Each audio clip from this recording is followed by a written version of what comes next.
पारदर्शिता, यानी हर चीज में पारदर्शिता को एक्सेप्ट करने वाला ग्रुप है। ये हमारा सामाजिक न्याय शिक्षक न्याय मंच है। ये मेरे हमारे कैंडिडेट हैं जो कि सेंट्रल टीम में इलेक्शन लड़ रहे हैं। हमने दिव्यांग भाइयों के लिए भी अपने संगठन में जगह दी, लेकिन जल्दबाजी होने के कारण और समय की कमी होने के कारण हमें कैंडिडेट नहीं मिल पाया।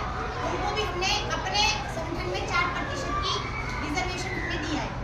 रिजर्वेशन का मतलब है कि कम से कम 4 पोस्टों पर, मतलब सेंटर से लेके नीचे तक की पोस्टों पे एक दिव्यांग शिक्षक भी हमारे इस पैनल में शामिल हो गए। और महिलाओं को भी हमने इसमें सम्मान दिया है। महिलाएं भी कम से कम हमारी 2 या 3 पोस्टें हमारी रिजर्व होगी हर पैनल पर, ताकि महिलाओं को भी आगे बढ़ाया जा सके। ये हमारा जो लक्ष्य है इसका वो है कि हर शिक्षक की अपनी जो मांगे हैं, वो डिमांड्स हैं, वो ऊपर तक उनके अपने खुद के माध्यम से पहुंच सके और ना ही किसी के साथ पक्षपात हो, ना जातिवाद हो, ना किसी तरह का ऐसा किसी को फील हो कि हमारे लिए कोई नहीं खड़ा है।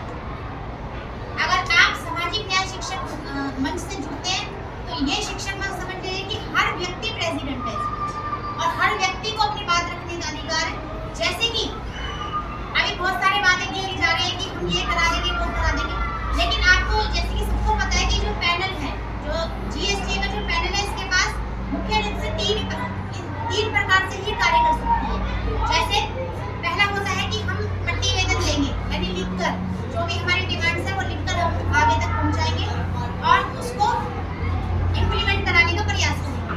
दूसरा होता है कि अगर हम किसी चीज से हमें प्रॉब्लम है और कोई ऐसा नियम बन गया है जो शिक्षक में नहीं है, तो उसके लिए हम विरोध करेंगे। उसके लिए हम क्या करेंगे? धरना प्रदर्शन करेंगे और कंप्लेंट लेटर लिखेंगे।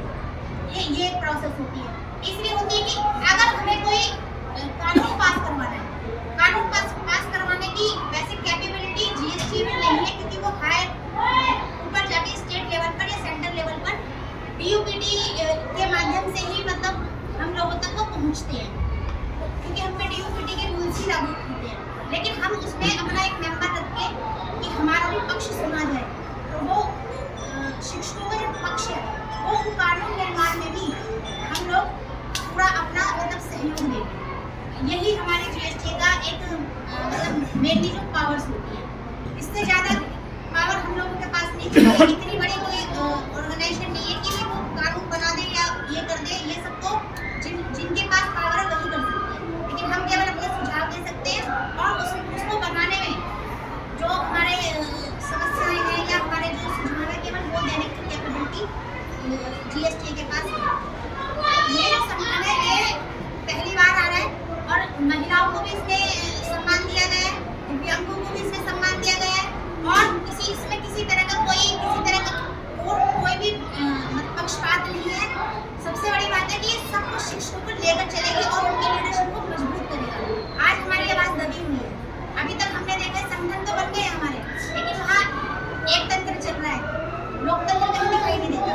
लेकिन संगठन का मतलब होता है कि सबकी आवाज उठाओ, हर व्यक्ति को, चाहे उसकी पहुंच, चाहे वो संगठन का मेंबर नहीं है, लेकिन वो हमारे पास अगर समस्या लेके आ गया तो उसकी आवाज बनना हमारा कर्तव्य है। तो इसी उद्देश्य के साथ हमने ये सामाजिक न्याय शिक्षक मंच का निर्माण किया। सामाजिक न्याय से आप समझ रहे हो कि सामाजिक न्याय का मतलब ये है सबको न्याय। समाज में शिक्षक, समाज में सबको न्याय, सबका हित।